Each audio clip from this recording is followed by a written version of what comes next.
Olá, que privilégio imenso estar aqui com você nessa ocasião. Eu oro a Deus e agradeço imensamente essa grande oportunidade, que Deus concede a mim de poder compartilhar com você a palavra de Deus. Que Deus possa abençoar a sua vida, que Deus abra os olhos do seu coração e lhe dê compreensão da palavra de Deus. Nós precisamos disso, todos nós precisamos que o Senhor nos abra os olhos para que compreendamos a palavra de Deus. Nós estamos estudando esses dias Marcos capítulo 1, versículo 5, essa declaração do texto sagrado que diz que saíam a ter com ele, com João Batista, toda a província da Judéia e Jerusalém, e eram batizados por ele no Rio Jordão.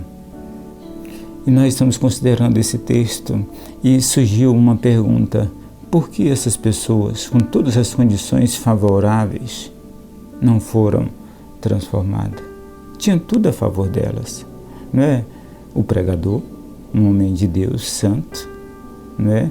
Jesus Cristo disse que era o homem entre os nascidos de mulher, não existe ninguém maior do que João Batista, né? Um homem cheio do Espírito Santo desde o ventre da mãe, né? Um homem prometido ainda no Antigo Testamento, um homem, um profeta do Senhor, né? Um público sedento e desejoso de conhecer, né? A Bíblia diz que afluiam-se a ele uma multidão de pessoas para ouvi-lo, né? Tudo era favorável, tudo, né? Essas pessoas viajavam quilômetros de a pé na terra empoeirada, provavelmente às vezes até passando fome para ouvir, né? Eugene Peterson disse que parece ter virado moda, né? Que todo mundo queria fazer, todo mundo queria praticar, todo mundo queria ir ver João. Então isso nos traz essa pergunta: por que essas pessoas com todas essas condições favoráveis ainda não foram salvas? E nós estamos respondendo essa pergunta. No sermão na devocional de número 99, eu disse o seguinte: uma das condições, uma das respostas é porque a Bíblia diz que o homem está morto em seus delitos e pecados, o homem tem a sua mente fechada para as realidades espirituais, né? A Bíblia diz em 2 Coríntios 4,4 que o Deus deste século cegou o entendimento dos incrédulos para que a luz do Evangelho não resplandeça sobre eles. No próximo estudo, no número 100, nós também mostramos lá que nós devemos fazer aquela oração daquele pai em Marcos capítulo 9, quando ele diz: eu creio, ajuda-me a vencer a minha falta de fé. Essa oração devemos fazer. Todos nós devemos fazer essa oração. Ajuda-me a vencer a minha incredulidade. Ajuda-me a vencer. Senhor Deus, me dá olhos para ver, mente para perceber, entendimento para entender a Tua palavra. Nós precisamos disso urgentemente. Depois disso, nós temos também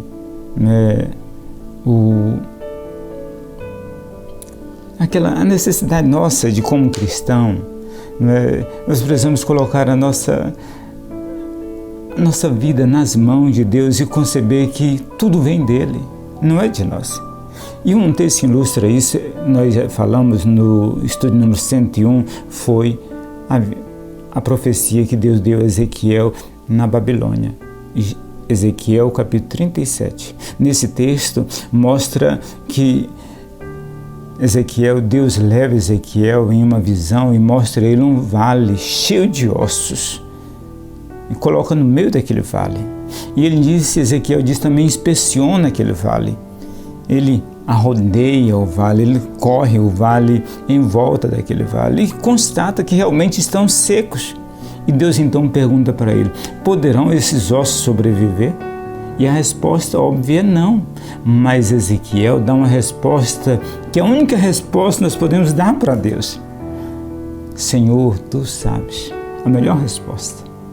E ele deu essa resposta, e Deus então mandou que ele profetizasse. Ele profetizou, por 2 vezes. Uma vez e os ossos se juntou cada osso no seu osso e formou-se, cobriu-se de tendões e cobriu-se de carne. Mas ainda assim era simplesmente cadáver. E depois disso ele mandou outra vez ele profetizar outra vez, e veio o Espírito de Deus sobre aqueles corpos, e eles se levantaram, se transformaram, se tornaram um poderoso exército.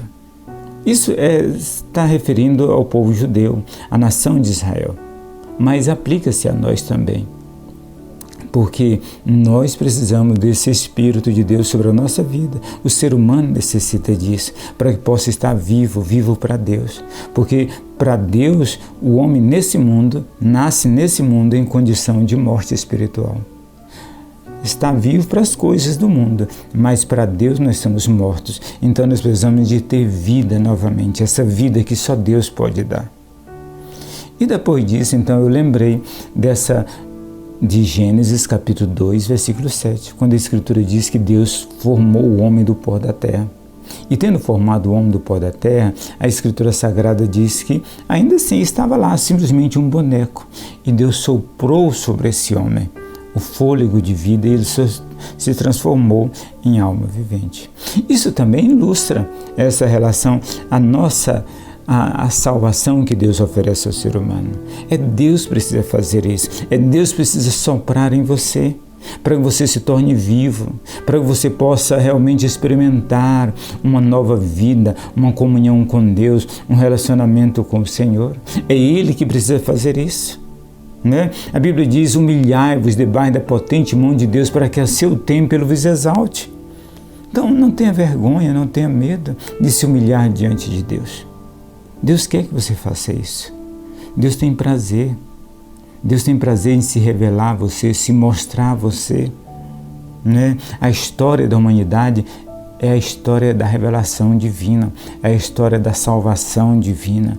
Tudo que Deus fez, tudo que Deus está fazendo agora, nesse exato momento, tem um propósito de salvar o ser humano, salvar o homem da condição miserável em que ele se encontra. Então pense seriamente sobre isso e faça um pacto. Se humilhe diante de Deus, ore ao Senhor, diga: Senhor Deus, eu preciso tanto da tua ajuda. Você pode ter o melhor pastor, você pode ter a Bíblia na sua mão, você pode ir à igreja com regularidade, você pode fazer todas as coisas, tudo direitinho.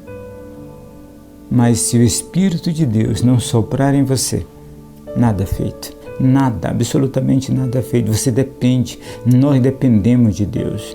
Esse é um dos ensinos da Escritura Sagrada. O homem depende de Deus como depende do fôlego de vida. Nós dependemos de Deus exatamente assim. Você depende de Deus. Caso contrário, você simplesmente vai passar por essa vida e não vai alcançar o propósito principal para o qual você foi criado. Você foi criado para glorificar a Deus, para viver para a glória dEle, para honrar o seu nome, para experimentá-lo durante toda a sua vida. Foi para isso que você foi formado. Então não fuja desse objetivo. Não, mas se renda completamente a Deus. E Deus haverá de abençoar você, dar compreensão a você, dar entendimento a você, e você será uma bênção para a honra e para a glória do nome do Deus Todo-Poderoso. Que Deus abençoe você de modo especial. Amém?